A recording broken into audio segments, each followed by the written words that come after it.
Just remember that right here, I could have been doing something with a lot of curses in it, and I wouldn't have rhymed with online bars to the last word. It'd have been a whole bunch of motherfucking rockers.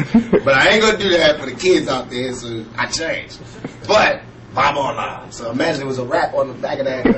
Bob Online. Cool. That's it.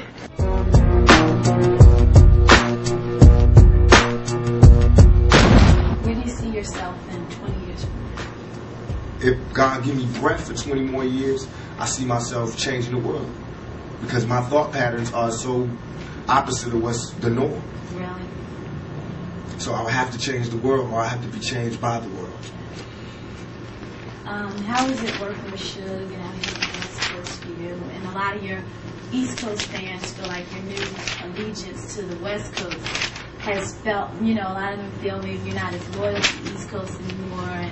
That's so nonsense. Poppycock. Because this is not a new allegiance to the West Coast. I've been on the West Coast all this time. It's just because some people, not all, right, some people on the East Coast be on their dick so hard that they never heard me say that I'm living on the West Coast. Right. It's just that by me keeping it real, I always said where I came from. I always gave New York their props. On Me Against the World, I took a whole song to give it up. So now on the next album, when I want to give it up from my home, where I'm at, everybody got a problem? Why didn't I have no problem with Biggie saying Brooklyn in the house every fucking show he do?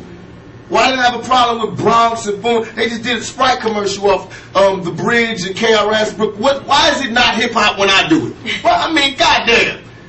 Why is it suddenly a nigga tripping when I do it? Why everybody else could have a war, have beef within the music, talk about differences, and it's okay, it's music, it's hip-hop, it's groundbreaking. When I do it, it's war. And that's all I'm doing. All I'm doing is saying I'm tired of you talking about where you from. And if that's what we're going to do now, because we was doing it like hip-hop was one nation. And I have proof to say what I was doing. I did more for the East Coast than the East Coast did. I put more guns in East Coast niggas' hands than East Coast niggas did when they came out here. I put them niggas on the more weed gates and weed spots and safe havens and safe spots than the East Coast did. I put more rappers on than they did. I gave Biggie his first shows. I was the one that I was that bridge that niggas used to walk on to get over here. I explained it. I'm the one that told you. I'm why all these niggas run around with a gangbang on their payroll now. Is there still a beef going on with you and Biggie?